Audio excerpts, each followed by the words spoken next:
نحمده ونصلي على رسوله الكريم اما بعد فاعوذ باللہ من الشیطان الرجیم بسم اللہ الرحمن الرحیم۔ السلام علیکم محترم ناظرین، میں امید کرتی ہوں کہ آپ سب خیریت سے ہوں گے۔ آج ہم نکاح کے احکام و مسائل کے بارے میں احادیث کی روشنی میں جانیں گے۔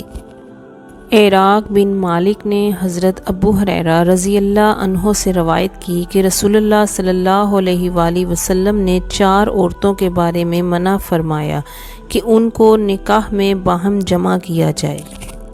انہوں نے کہا، میں نے رسول اللہ صلی اللہ علیہ وآلہ وسلم کو فرماتے ہوئے سنا، بھائی کی بیٹی پر پھوپھی کو نہ بیایا جائے اور نہ خالہ کے ہوتے ہوئے بھانجی سے نکاح کیا جائے۔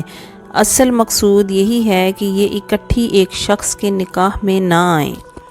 ابن نمیز اور ابو اسامہ نے ہمیں عبید اللہ سے حدیث بیان کی، انہوں نے ابو زناد سے، انہوں نے عراج سے اور انہوں نے حضرت ابو ہریرہ رضی اللہ عنہ سے روایت کی، کہا رسول اللہ صلی اللہ علیہ وآلہ وسلم نے شغار سے منع فرمایا۔ ابن نمیز نے اضافہ کیا، شغار یہ ہے کہ ایک آدمی دوسرے آدمی سے کہے، تم اپنی بیٹی کا نکاح میرے ساتھ کر دو اور میں اپنی بیٹی کا نکاح تمہارے ساتھ کرتا ہوں، اور تم اپنی بہن کا نکاح میرے ساتھ کر دو، میں اپنی بہن کا نکاح تمہارے ساتھ کرتا ہوں۔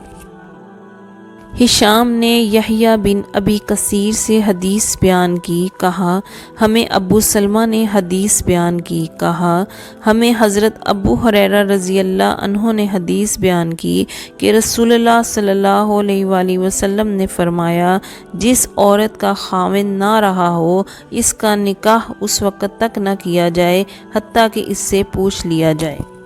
اور کنواری کا نکاح نہ کیا جائے حتیٰ کہ اس سے اجازت لی جائے۔ صحابہ نے عرض کی، اے اللہ کے رسول، اس کی اجازت کیسے ہوگی؟ آپ صلی اللہ علیہ وآلہ وسلم نے فرمایا، ایسے کہ وہ خاموش رہے، انکار نہ کرے۔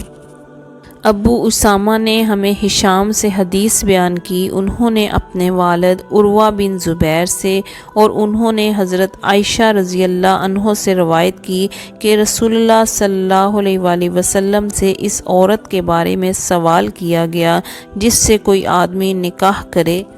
پھر وہ اسے طلاق دے دے، اس کے بعد وہ کسی اور آدمی سے نکاح کر لے اور وہ اس کے ساتھ مباشرت کرنے سے پہلے اسے طلاق دے دے، تو کیا وہ عورت اپنے پہلے شوہر کے لیے حلال ہو جاتی ہے؟ آپ صلی اللہ علیہ وآلہ وسلم نے فرمایا، نہیں،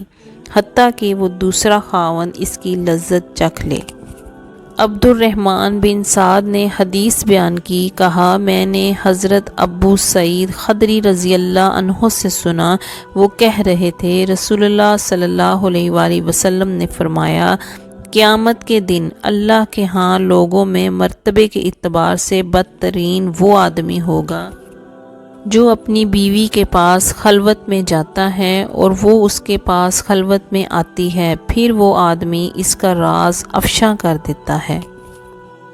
موکل نے ابو زبیر سے روایت کی، کہا حضرت جابر رضی اللہ عنہ نے کہا، میں نے نبی اکرم صلی اللہ علیہ وآلہ وسلم کو یہ فرماتے ہوئے سنا، جب تم میں سے کسی کو کوئی عورت اچھی لگے اور اس کے دل میں جاگزیں ہو جائے تو اپنی بیوی کا رخ کرے اور اس سے صحبت کرے، بلا شبہ یہ عمل اس کیفیت کو دور کر دے گا جو اس کے دل میں پیدا ہوئی ہے۔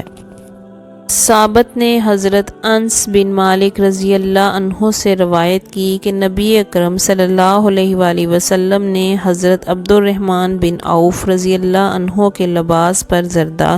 زعفران کی خوشبو کا نشان دیکھا تو فرمایا، یہ کیا ہے؟ انہوں نے جواب دیا، اللہ کے رسول، میں نے سونے کی ایک گٹھلی کے وزن پر ایک عورت سے شادی کی ہے۔ آپ صلی اللہ علیہ وآلہ وسلم نے فرمایا، اللہ تمہیں برکت دے، ولیمہ کرو، خواہ ایک بکری سے ہی کرو۔ حضرت ابو موسیٰ رضی اللہ عنہ سے روایت ہے، انہوں نے کہا رسول اللہ صلی اللہ علیہ وآلہ وسلم نے اس شخص کے بارے میں جو اپنی لونڈی کو آزاد کرتا ہے پھر اس سے شادی کرتا ہے فرمایا اس کے لیے 2 اجر ہیں، آزاد کرنے کا اجر اور اس کے بعد شادی کے ذریعے اسے عزت کا مقام دینے کا اجر۔ اے رب العالمین، بے شک زمین و آسمان میں تیری بادشاہی ہے، اپنے حبیب کریم صلی اللہ علیہ وآلہ وسلم کے صدقے ہماری پریشانیاں دور فرما دے۔ جتنے بھی لوگ یہ ویڈیو دیکھ رہے ہیں ان کے لیے آسانیاں عطا فرما، ہمارے حال پر رحم فرما۔ آج جتنے بھی ہاتھ تیری بارگاہ میں اٹھے ہیں ان سب کی دعاؤں کو قبول فرما، آمین ثم آمین۔